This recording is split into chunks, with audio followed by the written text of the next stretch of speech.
Ahoj, takže zdravím vás u mojí první recenze na energy drink a dneska to bude recenze na energy drink Ozon. Tento energy drink není až tak známý, skoro vůbec, asi bych řekla. Teda já jsem ho to ještě neviděla zase tak často, ale teďko byl ve večerce zase, protože on tam byl před měsícem, teď zase tam nebyl a teďkom zase teďka říkala, že mi ho koupil tam. Takže jsem se rozhodla, že na něho natočím recenzi. Takže podíváme se na plechovku. Ta plechovka je, vy ní nevidíte, protože mám takový super foťák. A prostě, nevím, měli jsme kameru, ale děda si ji odnesl. A prostě to je jedno. Takže podíváme se na plechovku. Je to celé stříbrné jakoby a není to ani matná plechovka, ale ani lesklá, je to takové něco mezi tím. Takže tady prostě tohle je jakoby ono jo, protože takhle to uvidíte a řeknete si, dobrý no, trošku takové jednodušší, že prostě kolečko a Ozon napsané, ale dobré. Tady máme pak nějaký pruh, složení a bla bla bla, je to tady mimochodem česká a slovensky. Tady zase ta strana, jakoby úvodní, ale polská, plus cenovka, jo, 18 korun to stalo. A tady je kód, pak tady nějaké, jakoby kolik to má mililitrů a tady to je polsky a dalšíma jazykama. Jinak je to prostě docela pěkné, nevím. Trošku mi ještě mohlo to být celé matné a ne takové na půl, ale budí, to je jedna z těch hlavnějších plechovek, takže nechám to tak. Jinak otvírátko to má oranžovo-zlaté, nevím. A takové ten jiný tvar, takový ten spíš do kulata. Není to takový ten klasický úplně.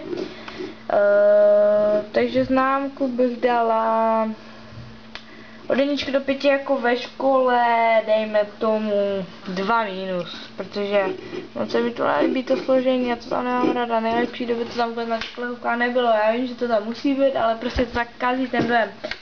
Ale tak někde to tak zakamuflují celkem dobře, ale někdy prostě tady to je docela viditelné, ale neberu to jako minus, ale tady přestupuje ta barva, taky tady pruh, tady taky, vy to nevidíte ale to vypadá jak červená zornice, takové zvláštní to je prostě, ale dejme tomu 2-. Teď to otevřu teda.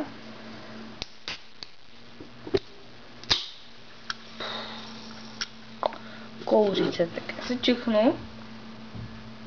Takže klasický energy drink. Trošku, je to víc sladké asi teda.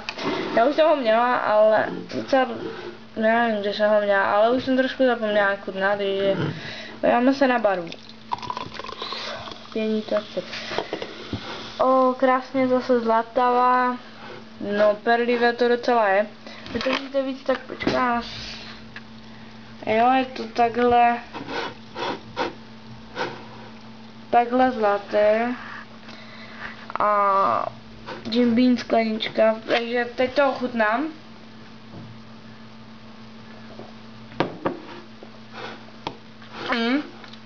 Docela dobře chutná, fakt.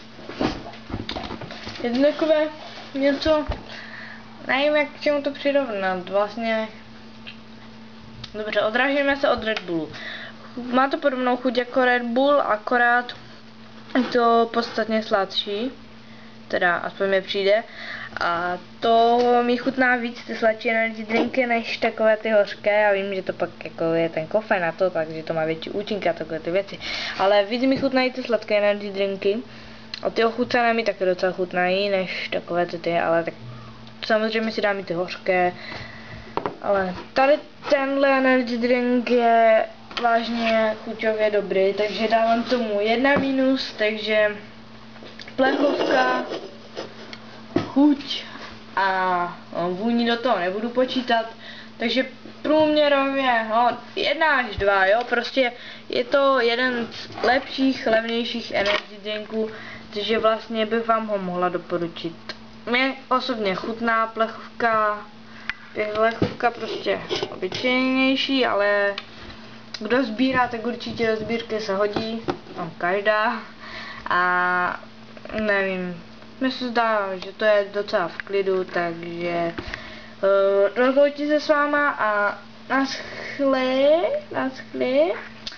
Čau u další recenze a můžu vám prozradit, že to bude energy drink a nebude to 250, ale bude to 500 ml, ale neřeknu vám, jaký to bude. Uvidíte příště. Tak čau.